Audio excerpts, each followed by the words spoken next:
Velkommen til podcasten Jobb med mening. I denne episoden her så skal vi snakke om noe som det sjelden snakkes om i arbeidslivet. Og det tror jeg handler litt om at det både ses på for å være litt sånn mørkt og litt sånn vanskelig å få helt grep om hva det egentlig innebærer. Og for det andre så vet vi ikke helt hvordan vi skal møte det i arbeidslivet. Denne episoden her skal handle om sorg, og ikke minst da hvordan vi møter sorgen, hvordan vi står i sorg i arbeidslivet. For hva skjer når livet tar en retning som du ikke hadde planlagt for? Mens hverdagen på jobb, den skal jo egentlig bare gå videre som før. Og i løpet av livet så kommer vi alle til å møte på sorg i en eller annen form. Enten gjennom at vi står i det selv, eller at noen som står oss nær går igjennom det, eller en kollega på jobben. Og jeg tror at jeg har lyst til å lage denne episoden her fordi jeg tror vi trenger noen nye måter å forstå sorg på og forholde oss til sorg på i arbeidslivet. Ikke som noe som må bare fikses eller gjemmes bort, noe vi bare må bli kvitt, men det å lage litt nytt rom for det. Fordi i vår vestlige kultur så hører sorg mest hjemme i privatlivet. Det tilhører det personlige og det private. Det har ikke like mye på jobben å gjøre.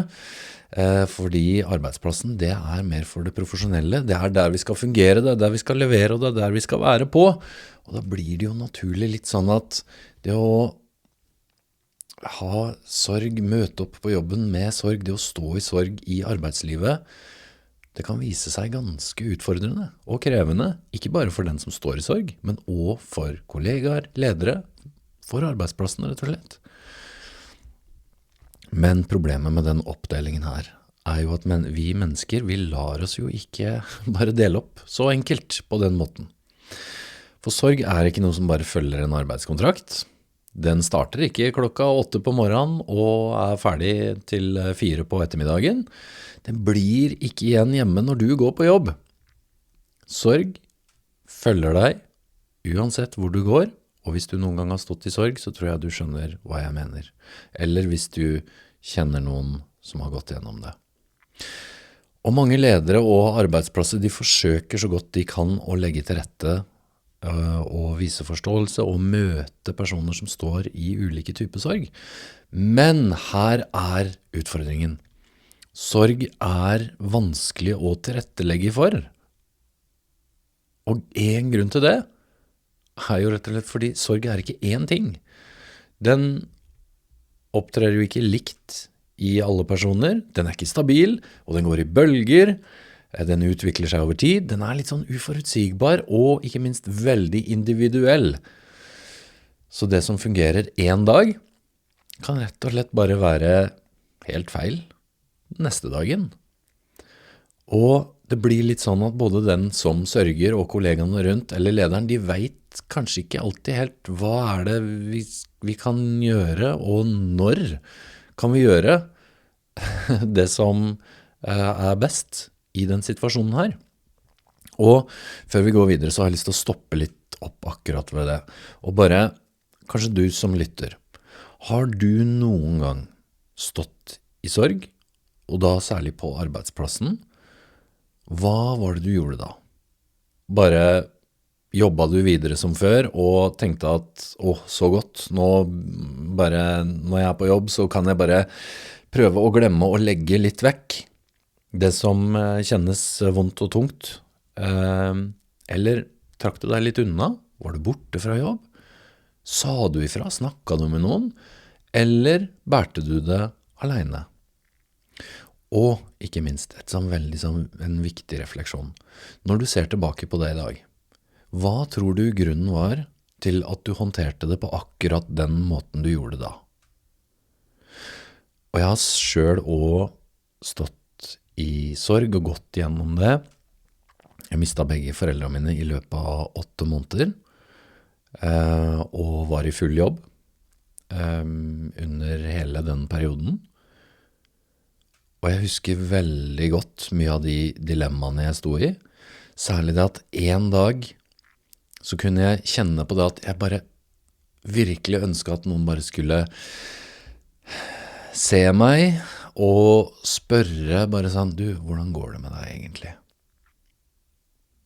Men så kanskje var det sånn at det var ingen som spurte den dagen. Og så ble det litt feil. Og så kjente jeg meg veldig alene. Og da ble det litt sånn, hvorfor går jeg på jobb da?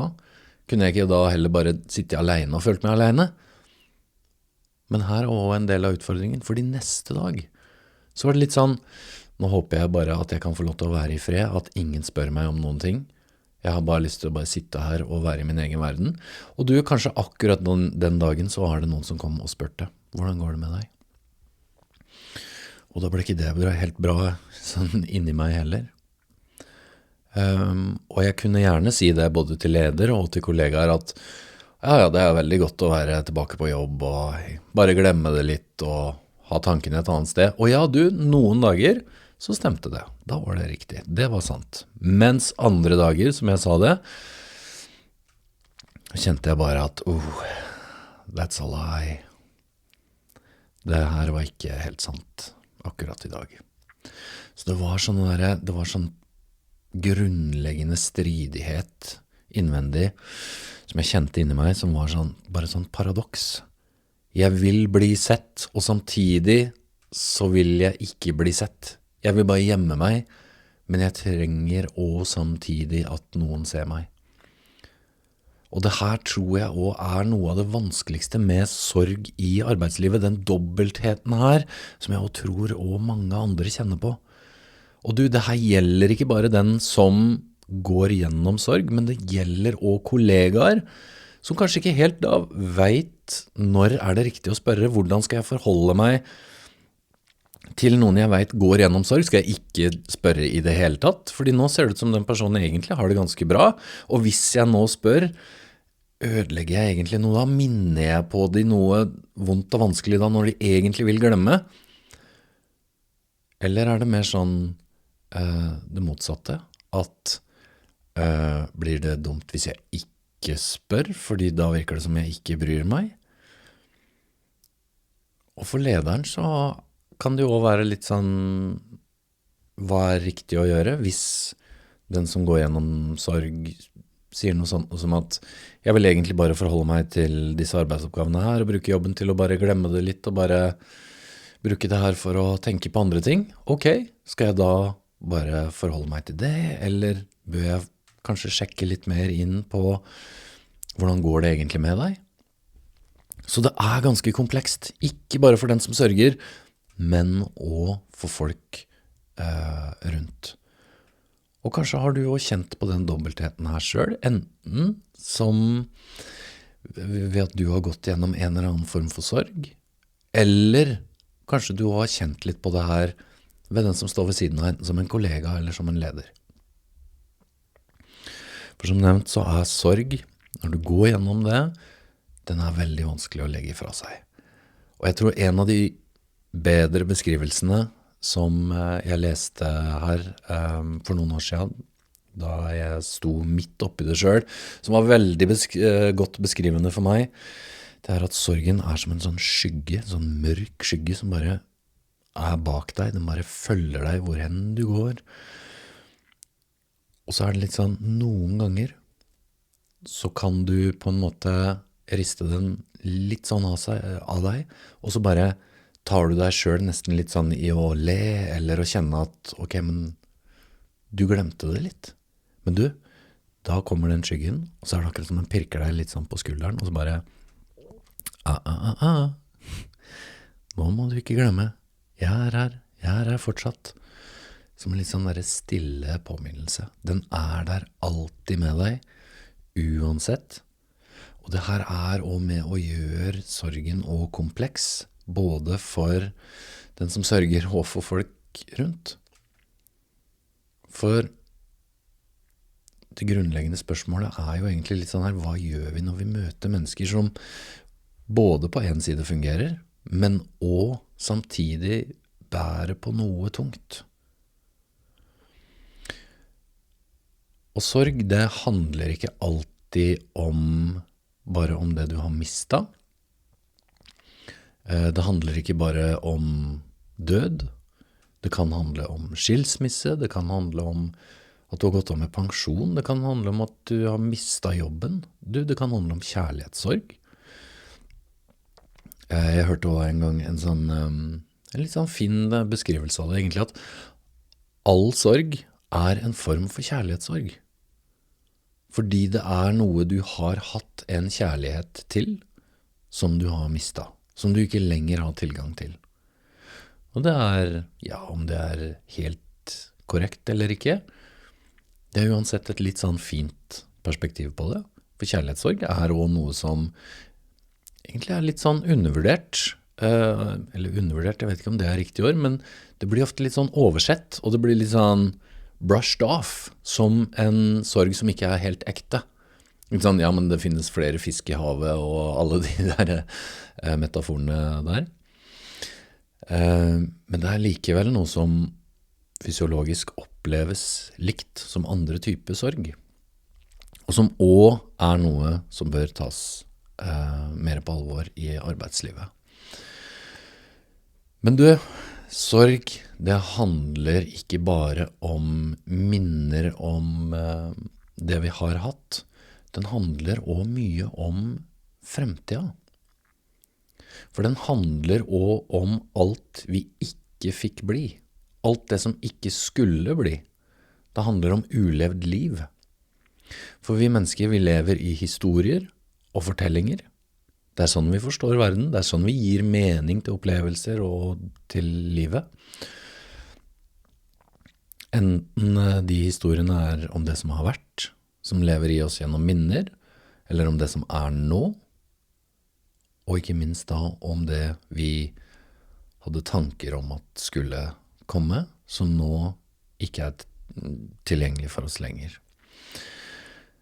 Og når vi mister noe viktig, så mister vi jo ikke bare fortiden. Det er jo nettopp det. Vi mister også fremtiden som vi hadde sett for oss, og det gjelder også i arbeidslivet. Når du mister jobben, du går av med pensjon, eller du ikke får den jobben som du hadde håpet på, og som du hadde drømt om, og du var så nære, du var nesten der, men så gikk du glipp av det.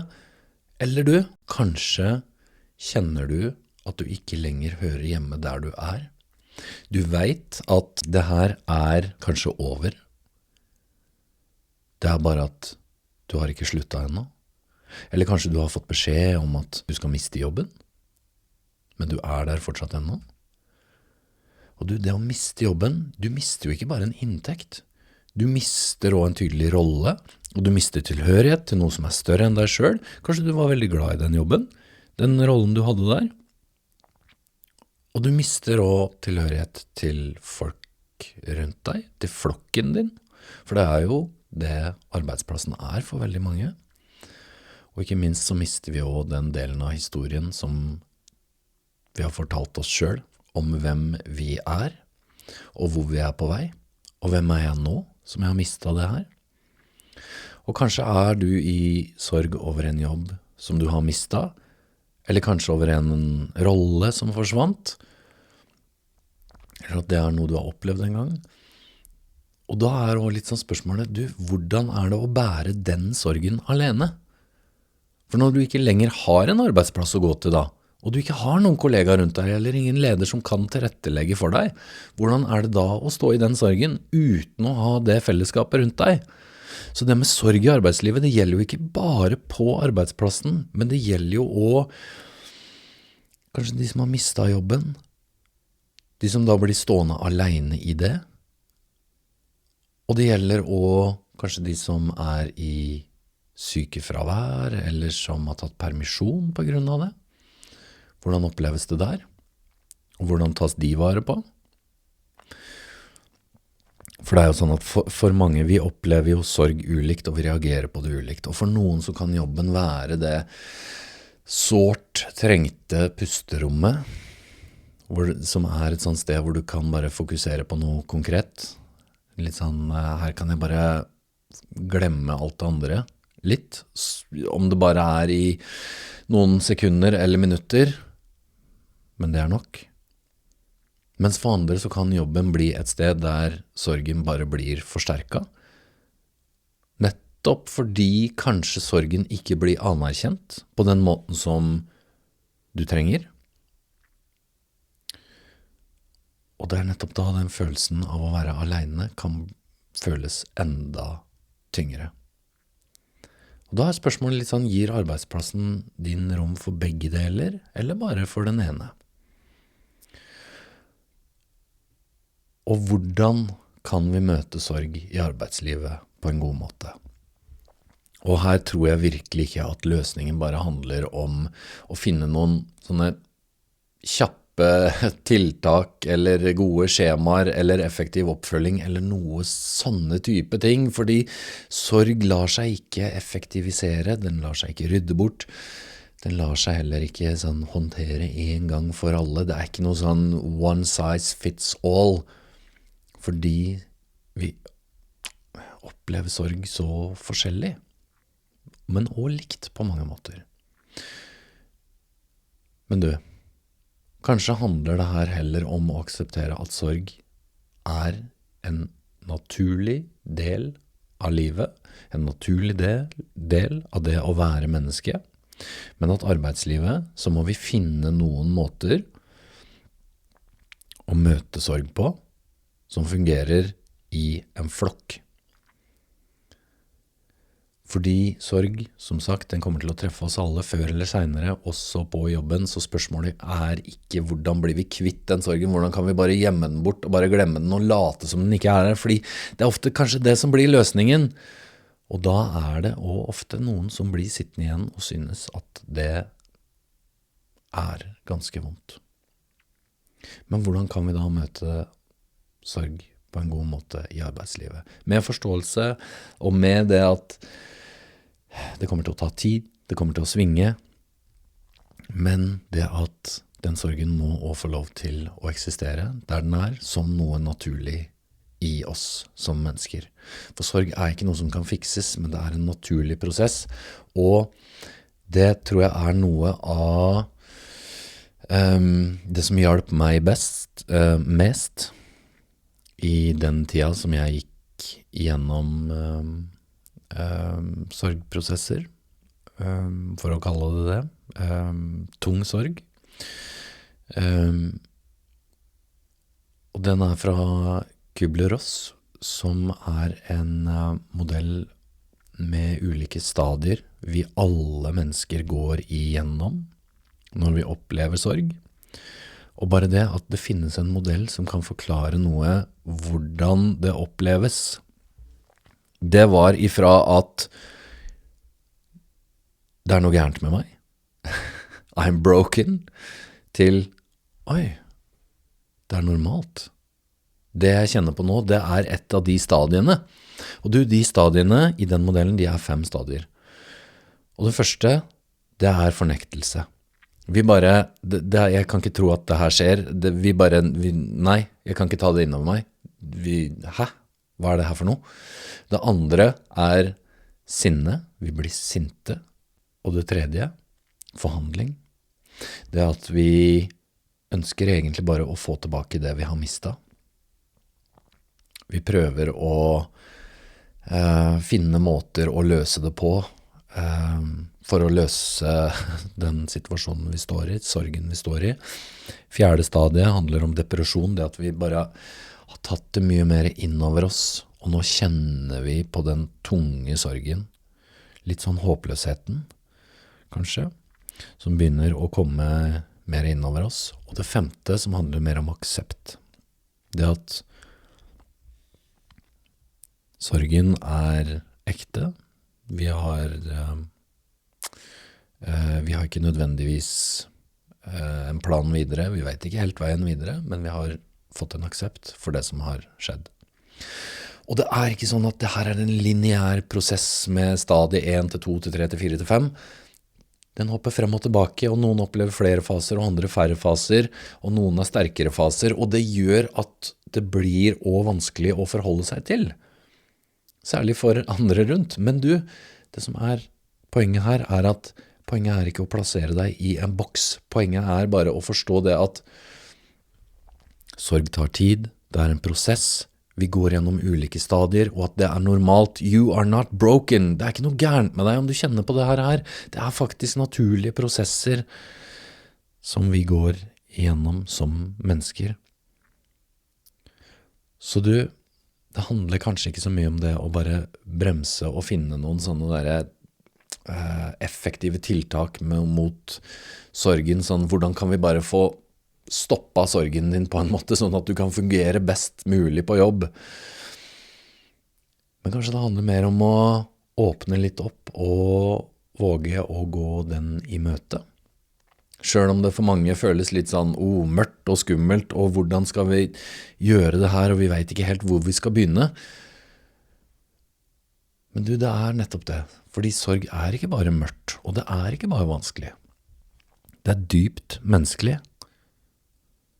Og jeg tror sånn på arbeidsplassen nå, det å være med og forsøke og mer å skape en forståelse rundt det, heller enn i hvert fall å forsøke å bare finne noen veldig enkle løsninger på det, som i mange tilfeller ikke vil fungere så godt, så handler det kanskje bare det om å skape litt sånn håp i noe som kan føles litt håpløst, noe som føles tungt og noe som føles vondt, uansett i hvilket stadie den som sørger er i. Og det er et sitat fra Leonard Cohen som jeg må parafrasere, som jeg husker sånn cirka. Men det er «There's a crack in everything, and that's how the light gets in». Men du, det finnes ingen rask løsning, og det finnes ingen mirakelkur, men sorg er naturlig, selv når den er tung, og selv når den er mørk. Og når vi føler oss mest alene, så finnes det ofte mennesker rundt oss som ønsker å være der, selv om de ikke alltid vet hvordan de kan være der på en god måte. Og jeg tror det er nettopp her vi kan gjøre den største forskjellen i arbeidslivet, med tanke på sorg. Og jeg husker kvelden før mora mi gikk bort, så satt jeg i bilen og kjørte i mørket, og det snødde på vei bort fra sykehuset, sånn 12-1 på natta. Og så satte jeg på radioen, og der var det Bjørn Eidsvåg med «Jeg ser», og han sier det best i den sangen. «Jeg kan ikke gå skrittene for deg, du må gå de selv, men jeg vil gå de med deg».